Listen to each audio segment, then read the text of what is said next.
Our topic is talking about finding the electric field of any ring charge from the center of the circle extending horizontally at that point. So therefore, we want to know how much electric field at that point, at that point, at that point, and so on. Now, in order to answer this problem, we need to recall the electric field of a point charge. By principle, if you are asked to find the electric field of a point charge, like this, suppose this is a sphere which is charged by a positively charged known as Q. Then, how much is the electric field at that point? And this is at this charge. So, how much is the electric field? So, as we understand before, that at any point from the center of the circle, the electric field with the radius r is equivalent to the 1 over 4 pi permittivity q over r squared r hat. R hat being the unit vector extending from the center towards the point of interest.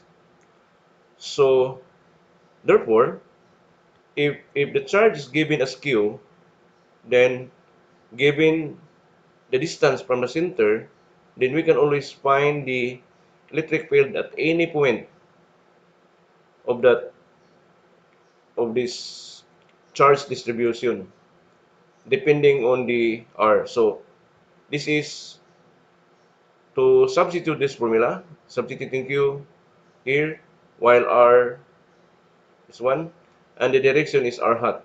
So therefore, we always find the electric field. Now take note that the smaller r, the greater the electric field. Means if you are closer to the charge, you are experiencing a greatest or a bigger magnitude of intensity of electricity known as electric field. If you move away from the center, the electric field becomes smaller and smaller until zero at the infinity, approximately zero infinity. The 1 over 4 pi permittivity, take note this is the electric constant. The value is 9 times 10 raised to 9 Newton meter square per coulomb square. So if we are to calculate the magnitude of this electric field, simply the magnitude is 1 over 4 pi permittivity, which is 9 times 10 raised to 9, multiplied by this charge, Q, divided by the r squared, the distance center to point of interest. We can always find the value of the magnitude of an electric field at point P, whose distance is r.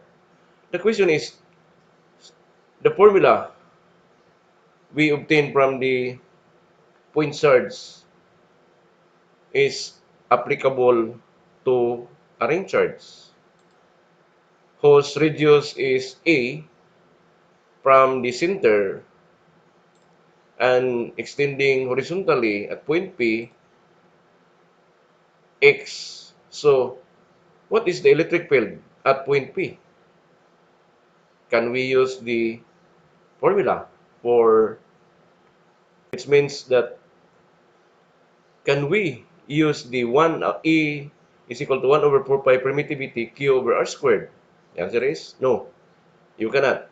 Because this formula is intended only for a point charge. At any point in the distribution, you can always find the electric field using that formula because this is treated as a point charge.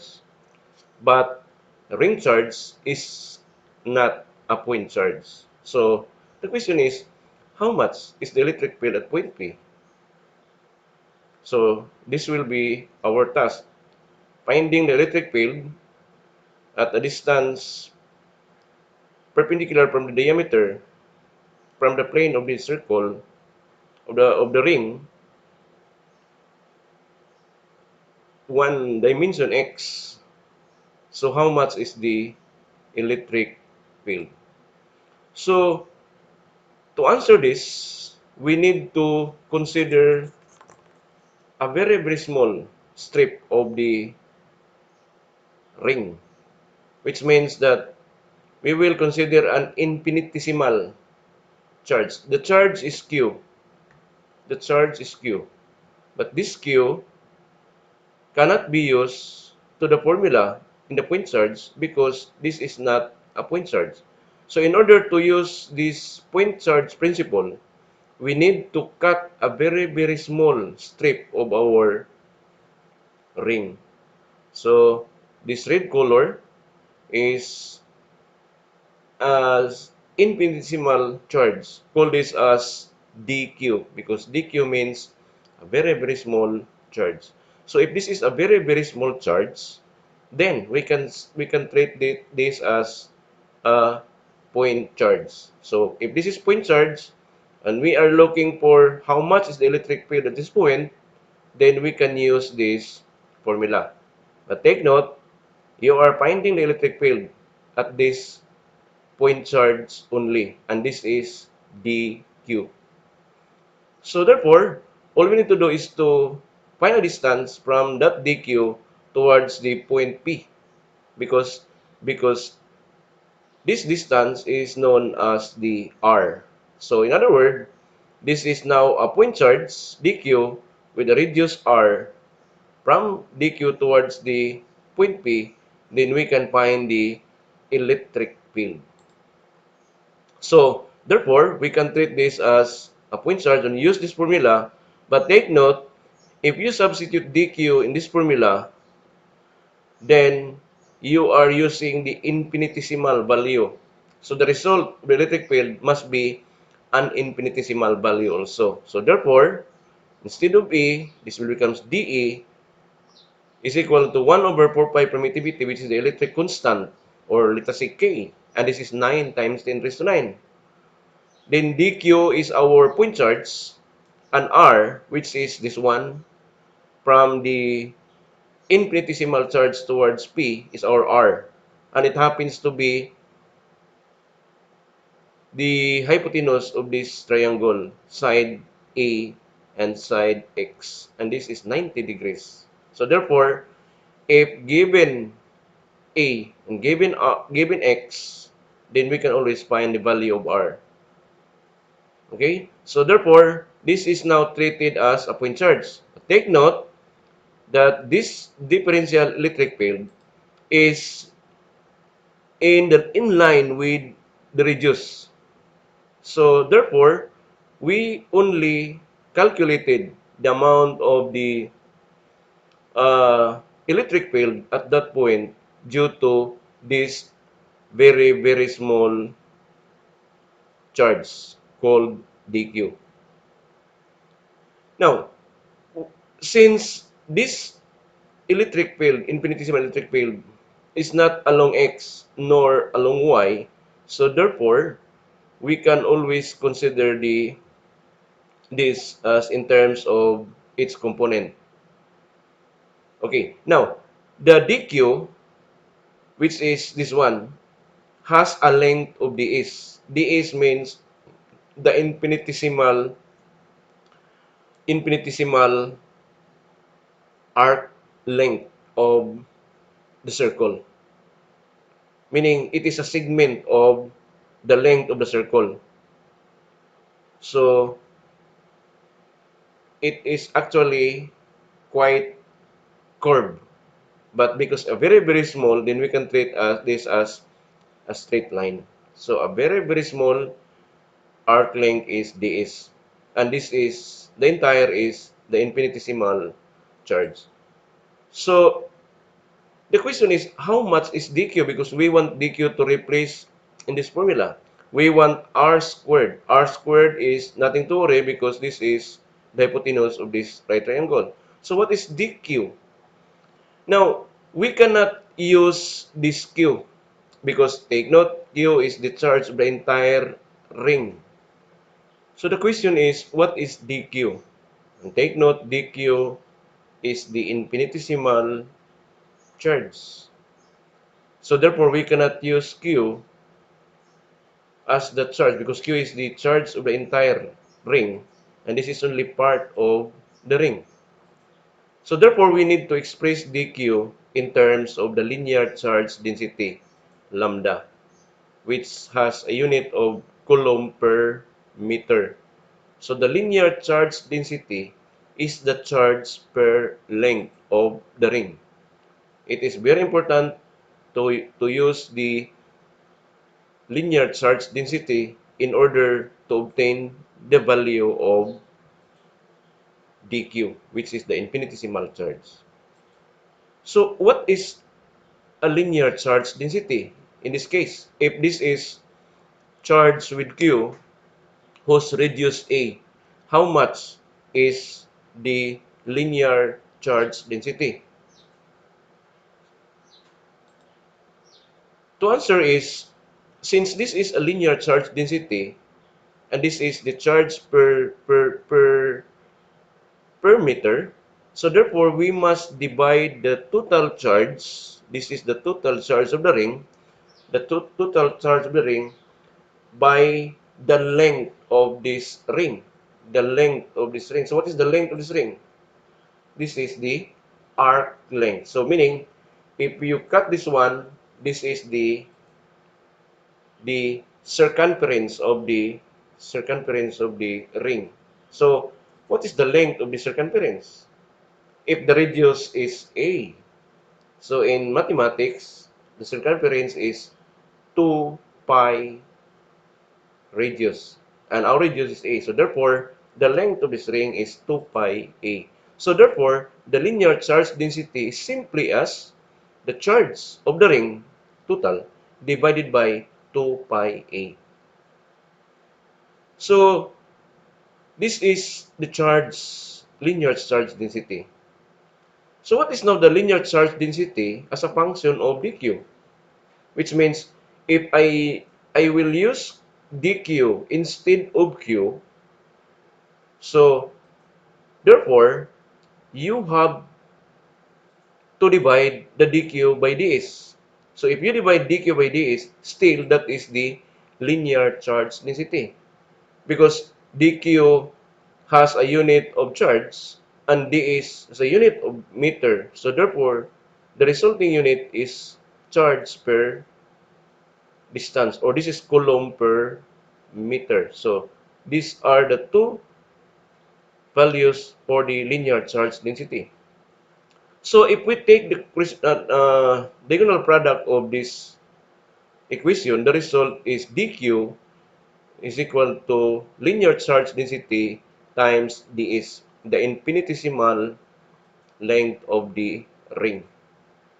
So therefore, we can substitute dq here with uh, linear charge density times ds. Now, what is r? So again, r is the hypotenuse of this right triangle. So r must be the square root of x squared plus a squared. Now, dq again is not lying along x, not lying along the vertical axis. Let us say y. So therefore, they have the dE are in terms of its components. So we have DEX and we have the DEY considering vertical be the y-axis. So the angle of this right triangle, remember, can be calculated because given A, given X. So therefore, we can always solve for the value of, or the angle P. So if this is angle P, this is also angle P. We will use this one because we need to resolve. We will solve the x component in terms of the differential A, also with the dy component. So we need this angle letter. So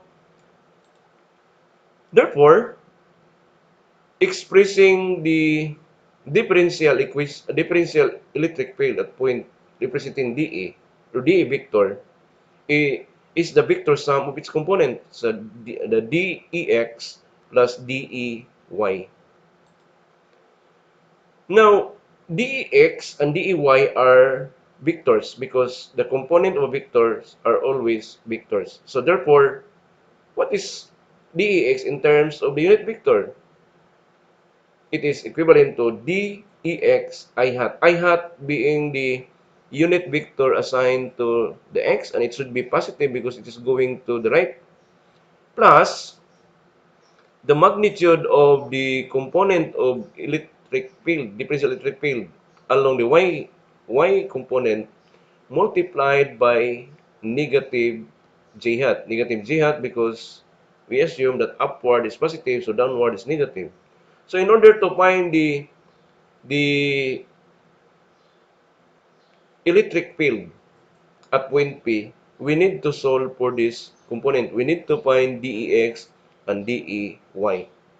But question, what is dEx and what is dEy? So in terms of dE, your dEx is dE cosine P. Cosine because our x component is adjacent to the angle. So adjacent means cosine, then it follows that the y component must be the sine.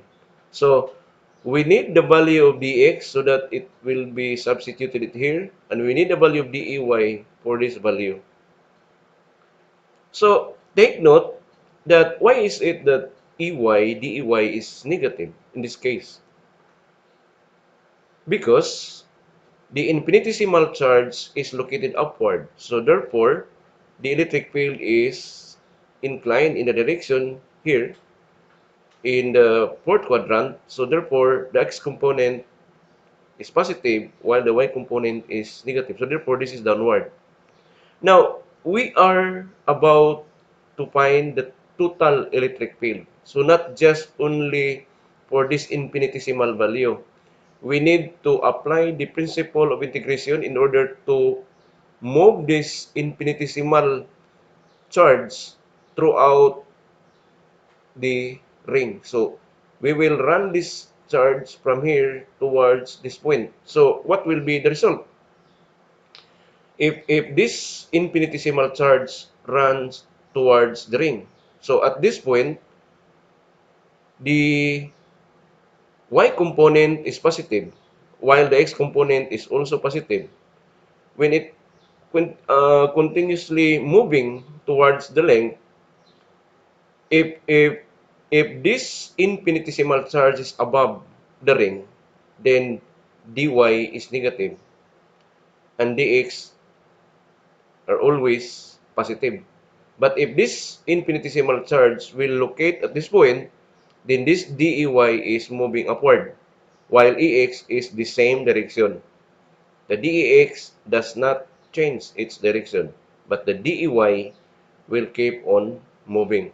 If it is found above, then differential electric field along Y is negative. If the infinitesimal charge moving downward, then the infinitesimal electric field Y is moving upward. So therefore, summing up all those electric field, this this component of electric field along Y will cancel to zero. It's because in the upper half, the electric field is positive, but in the lower half, the electric field along Y is positive. So if you sum up with the same magnitude, then this will cancel. So therefore, this must be zero. So if this is zero, dEy, our electric field is just equal to the component of electric field along x-axis. So therefore, this will be zero. So therefore, we need only dEx. Now to illustrate why is it that dEy is zero, look at the animation. Uh, when this infinitesimal charge moves towards the downward, so therefore this will reduce in magnitude. As continuously moving down, it will reduce again until zero at this point. So if this is zero, but the dEx is still the same. Then moving downward, then the same direction of dx, but dy is changing its direction now because the infinitesimal charge is located below the ring. So continuously moving, then our y becomes greater as it reaches to the highest point. This is the highest dEy, or the component of electric field along y. Then move again, reducing until 0. Then right after, it will change its direction, going to negative again, then negative with increasing magnitude, then back to the original position. So in that complete rotation of our infinitesimal value, our differential component of electric field along y is 0. We call this as the symmetry of the electric field. But dEx is always towards the positive x. So therefore, since this is already 0, then we can say that the differential electric field is equal to dEx I hat. I hat is because this is towards the x-axis. So therefore, we need to find what is dEx. After finding dEx, substitute it here, then that's it. We are already computing the electric field at point P. So to do it, take note that dEx needs what? Needs the, the differential electric field, this one. So, take note nga dEx is 1 over 4 pi permittivity dq over r squared. So, therefore, our dEx now will be replaced. The dE or the dEx will be replaced with 1 over 4 pi permittivity dq over r squared. So therefore, the result is dEx is equal to 1 over 4 pi permittivity dq over r squared times cosine of the angle P. Now, we can eliminate again dq in terms of linear charge density by substituting this value here. Then we need also r squared. So if this is r is equal to square root of x squared plus a squared, then r squared, taking square both sides, the square root sign will be cancelled. So r squared is equal to r x squared plus a squared. So we will substitute this value here, then take the square. No need to square because this is already r squared. So therefore, this r squared is just equal to x squared plus a squared. So the resulting equation now becomes 1 over 4 pi permittivity multiplied by the linear charge density ds, because this is the value of dq, divided by r squared. And our r squared is x squared plus a squared. Okay. So, but what is cosine of p? Now, looking at this right triangle, the right triangle has a hypotenuse of r, and this is x, one of the side, and the other side is the a, and this is angle P. So if we take cosine of this angle, the cosine of P is just equal to x, which is the adjacent, over the hypotenuse. And hypotenuse is the square root of x squared plus a squared. So therefore, what is cosine P? It is equivalent to x over square root of x squared plus a squared. So therefore, replace cosine P with x over square root of x squared plus a squared will results 1 over 4 pi permittivity linear charge density ds divided by x squared plus a squared multiplied by x over square root of x squared plus a squared. So therefore, all the quantities now are uh, expressed in terms of the given, because x is given, a is also given.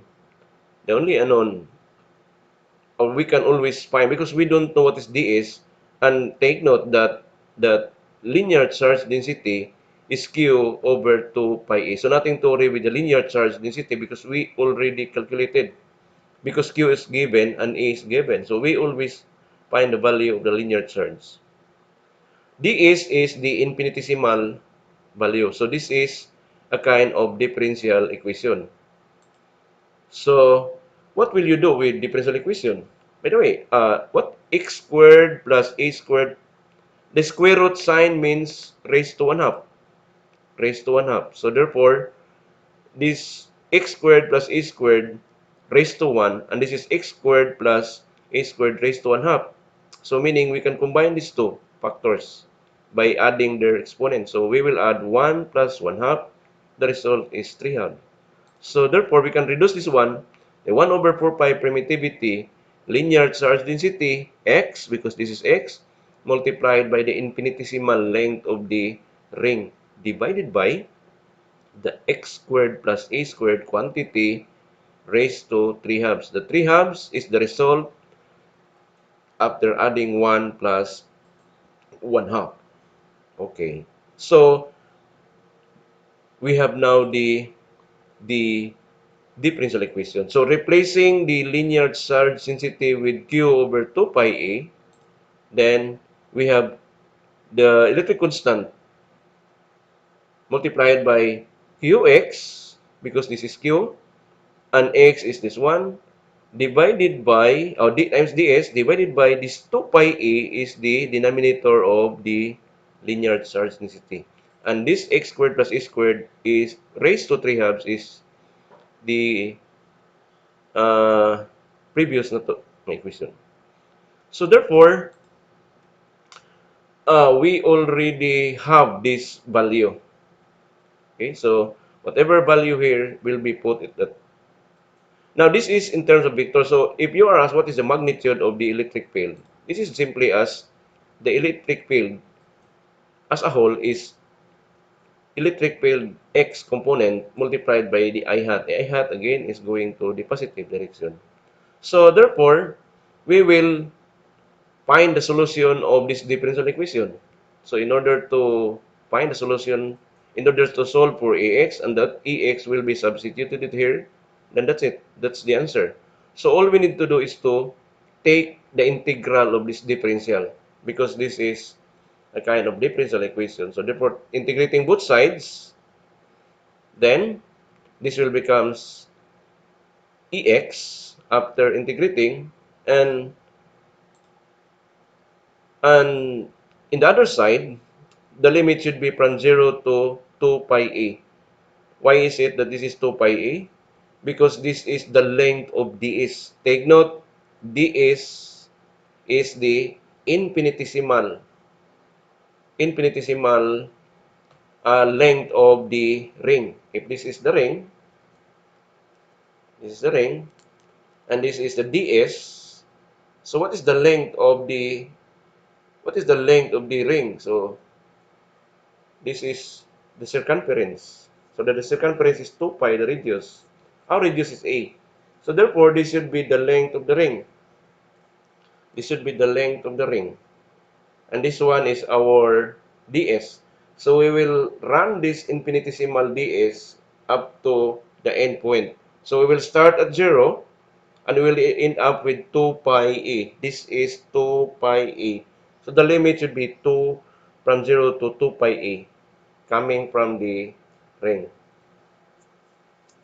Okay, so question, if the arc length will change because we will integrate, surely this will change from a very very small going to larger and larger until it occupies the whole length of the arc length, or the circumference is the total charge changes with x, meaning if s will change, is q and x change also with a? The answer is no. Everything here, the q is x and a does not change for the change in the length of the ring. So therefore, because in integration, all values that will not change will be take outside from the integral symbol. So therefore, this will reduce to this value. So everything will be put it outside the integral sign, leaving ds only. So therefore, if we integrate ds, this is actually integrating using our basic. So the integral of ds is s, and the limit ranging from 0 to 2 pi a. Again, 2 pi a is the circumference of the ring. It starts from 0, then it moves towards the 2 pi a. So what is the integral of ds? Answer is s. So apply the limit, upper minus lower. So this should be s, where the upper is 2 pi a, okay? Then subtracted by the lower, and the lower is 0. So this must be 2 pi a minus 0. So the same as 2 pi a. Okay, so therefore the integral sign is already evaluated. Integral sign. So this is now our EX. The EX is 1 over 4 pi permittivity QX divide 2 pi A multiplied by the x squared plus a squared raised to 3 halves and multiplied by 2 pi A. But 2 pi A will be cancelled because we have 2 pi A here. So if we will cancel this one, leaving this result. 1 over 4 pi permittivity, our electric constant, multiplied by Qx. Q is the total charge of the ring, and X is the distance from the center extending horizontally towards P. So, given. Then, A is our radius. A is the radius, means it from the center towards the any point of the ring is A. Then raised to 3 halves. So therefore, this is our EX. So if this is EX, we have already the electric field at point A. So replace that point. So then we will have the electric field be equal to 1 over 4 pi permittivity Qx over x squared plus a squared raised to 3 halves I hat, and this is your vector. And the magnitude is just remove the unit vector, and it's the magnitude.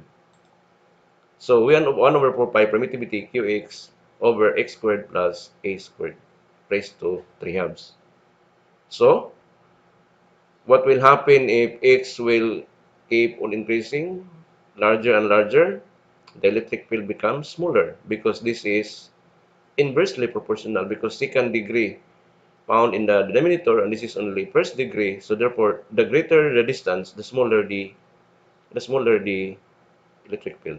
The smaller the distance, the greater the electric field. So this formula sometimes confusing because we are always assume that this is along x. So in order to generalize the equation, we will use r. Instead of x, we will replace that r. So in that case, the ring will be moved anywhere, because if we stick on x, this is just always the position of the ring. So it's vertical, then x is what? What will happen if the ring is inclined? So sometimes it's confusing using the x. So therefore, we will have the general equation for the ring, but take note, this is extending from the center perpendicular to the radius, always perpendicular to the radius, meaning this formula is only intended any point along this line. We cannot find the electric field here, outside from this line, because this is only intended. Why? Because our y component is 0. And take note, this one is only the value for the x component. Okay? So therefore, for general equation for the ring, the electric field from the center of the ring extending perpendicularly from the radius is 1 over 4 pi permittivity, the electric constant, QR, Q being the charge of the entire, and R is the distance or the radius, divided by R squared plus A squared raised to 3 halves I hat vector. The magnitude, simply cancel the unit vector, and this arrowhead will becomes E, no arrowhead, because this is the magnitude of the electric field. So this is the principle of a ring charge. Now, in order to uh, analyze this result, now what do you think? What will happen if this R is much greater than A? So, if R is much greater than A, then look at this result. If you square R and square A, and this is much greater than A, so this R squared plus A squared, the A squared is not almost negligible effect. So therefore, this will cancel if this is a very, very large number. So therefore, we have only R squared. It is just like a Carabao and a mosquito. So we cannot see the mosquito on the Carabao. So if we square R, which is the big number compared to A, this A squared is negligible. So therefore, we have only, mathematically, we have only R squared, meaning this will negligible, raised to 3 halves, and QR over R squared raised to 3 halves. But multiplying these two exponent, then it will cancel to, we have R cubed, so we can cancel the R squared, R, R, so leaving R squared. So therefore, if if you are asked to find how much the electric field in a far away distance from the center of the ring, your electric field will re reduce to our previous electric field. Do you remember this one? This is the electric field of a point charge. And take note, in our discussion previously, that we cannot use this formula because this formula is intended for the point charge, not in a ring charge. But in a very far away distance, much greater than A, your ring becomes, your ring is no longer a ring and it becomes a point charge. So in that case, we can always use the formula. Okay, so very clear.